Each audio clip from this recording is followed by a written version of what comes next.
আজকের মতো এতটা শরীর খারাপ এর আগে আমার কোনো দিন লাগেনি। এতবার সকালবেলা কলকাতা থেকে অন্ডাল ফিরি, মানে সেই দিনের অভিজ্ঞতার মতো খারাপ অভিজ্ঞতা এর আগে আমার কোনো দিন হয়নি।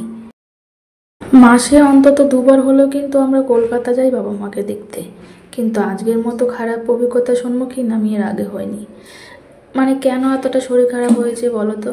মানে গতকালকে গেছিলাম বড় বাজার কেনাকাটা করতে, মানে ওই আমার ব্যবসার মাল কিনতে।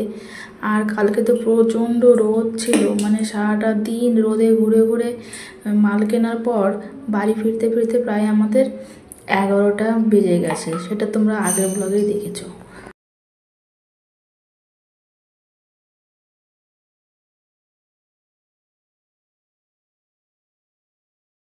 যদি মাঝখানে একটা দিন রেস্ট করে তারপর ফিরতাম তাহলে কিন্তু আমার শরীরটা এতটা খারাপ লাগতো না।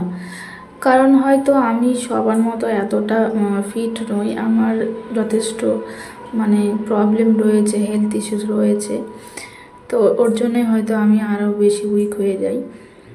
তো বাড়ি ফিরে খাওয়া দাওয়া সারতে সারতে প্রায় 12টা সাড়ে 12টা বেজে গেছে। তারপর যখন শুতে গেলাম, তারপর তো ঘুম হয়নি। সকালে 4:30টার সময় আমরা বাড়ি থেকে রওনা দিলাম। ওই 4টার সময় উঠে ফ্রেশ ট্রেশ হয়ে তারপর বাবা ওলা বুক করে দিল। তারপর ওলাতে করে আমরা চলে এলাম হাওড়া। আর হাওড়া যখন পৌঁছেছি তখনও কিন্তু মানে ভোরের আলো ফোটেনি ভালো করে। তো এখানে দেখতে পাচ্ছ আমার চোখ মুখের বীভৎস খারাপ অবস্থা। মানে চোখে মানে সারা শরীরে এতটা মানে ক্লান্তি, সে আর কি বলবো। তো এখানে হাওড়া পৌঁছে গেছিলাম। তো আমাদের ছিল ব্ল্যাক ডায়মন্ড ট্রেন, মানে হাওড়া থেকে ওই 6:30 নাগাদ। আর এখানে কী করলাম, সকালের মানে এত ব্যস্ততম শহর হিসেবে সকালবেলা কিন্তু অনেকটাই ফাঁকা ছিল সেই তুলনায়। তারপর এখানে বড় হচ্ছিল, চা খাচ্ছিল। ওনার তো আবার সকালবেলা চা ছাড়া চলে না, আমি তো চা ফা খাই না।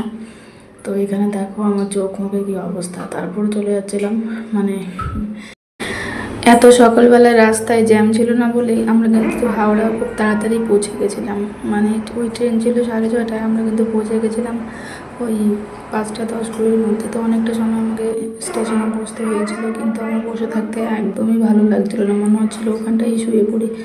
কিন্তু কী করবো, বাড়িতে ফিরতে হবে। বাড়িতে ফিরে আবার ও আবার অফিস যাবে। মানে কি হয় বলো তো, কোথাও কোনো জায়গা থেকে সকালবেলা ফেরার পর না বাড়িতে এসে দেখি যখন প্রচণ্ড কাজ থাকে তখন মাথাটা তো মানে একদম খারাপ হয়ে যায়। এর জন্য আমি যেতে চাই না কোথাও।